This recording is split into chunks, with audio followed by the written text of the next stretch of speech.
Today I'm making crisp polenta triangles. I'm using instant polenta because it cooks in a fraction of a time compared to traditional polenta. Usually traditional polenta takes about half an hour. This instant polenta will cook in 3 minutes. All right, so heading over to the stove.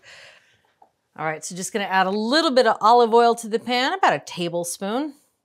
Okay, a little bit of garlic, 2 cloves of garlic, right into the hopper of a garlic press, right into the pan.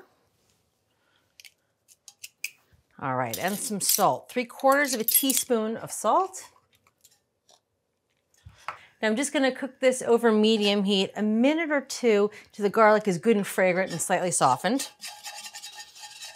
All right, you can smell that garlic, you can see it sizzling. Time to add the water. This is just 2 cups of water.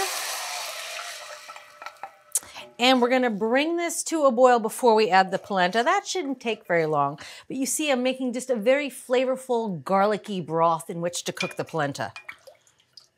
All right, that water's at a boil. Now I'm gonna turn the heat down to low and we're gonna add the polenta. You wanna add it slowly while whisking. And I have to say, all the recipes say whisk in a circular motion, as though something crazy would happen if you whisked in a circle S or something. But that's because traditional polenta really can clump when you add it to the liquid. This instant polenta is a little more forgiving.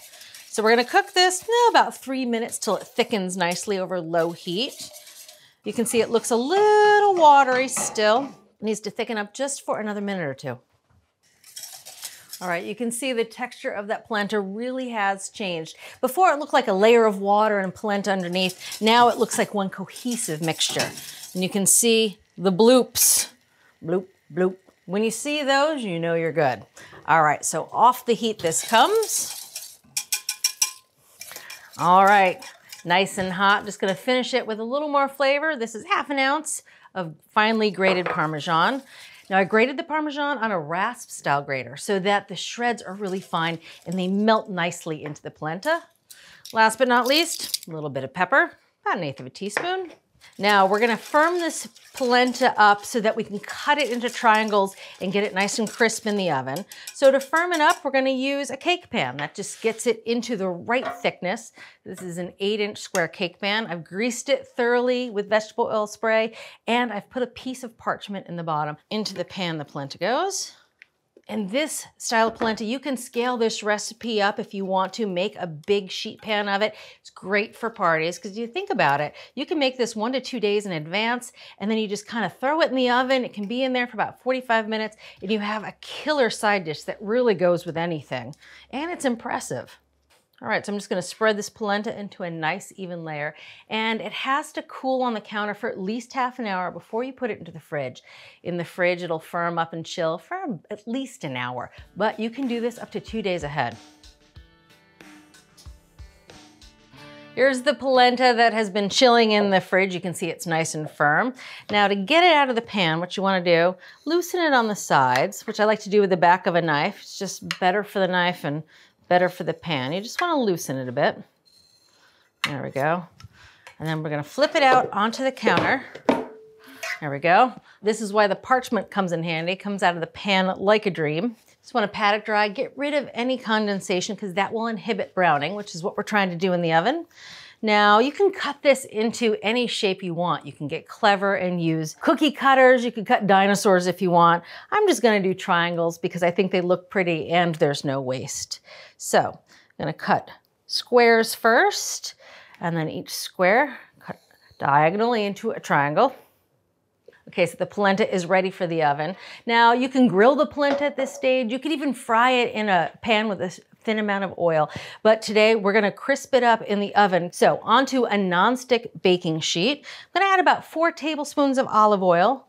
And you really don't wanna skimp on the olive oil at this point because the olive oil is what prevents the polenta from sticking and gets it good and crisp. If you don't have a nonstick tray, well, time to buy one. No, you can, just kidding, you can use a regular tray if you have one. The nonstick, just again, the darker surface helps encourage browning. So you want about 4 tablespoons. The olive oil comes out really slow on this canister, which is kind of nice. It allows me to really get it everywhere. All right, that's close. Let's see. Brush it evenly over the bottom. You want a nice, even but thin layer of olive oil. There we go. Onto the pan this goes. Little space between them. Ready for the oven. Now I'm gonna roast it on the lowest rack of the oven. Again, it's 375 degrees. The bottom of the oven just concentrates the heat on the bottom of the pan so the bottom side gets good and crisp.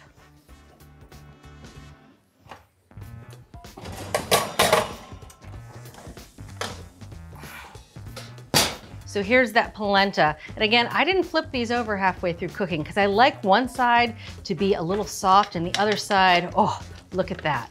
It's beautifully browned and crisp, and I love that dual texture. All right, so now we're gonna put the polenta right onto the platter. Like I said, this polenta is kind of bomb-proof. If it's in the oven for half an hour longer, it's totally fine, especially at this low temperature. Or if you are roasting something at a slightly higher temperature, it would work just as well. And people go crazy for it, I think because it's just not super common, especially at home. It's more of a restaurant thing. Oh, that's delicious. Crisp on one side, you can taste the Parmesan and the garlic in there. Thanks for watching. What'd you think? Leave a comment below and let me know what you're excited to cook this week. You can get today's recipes and more for free at our website.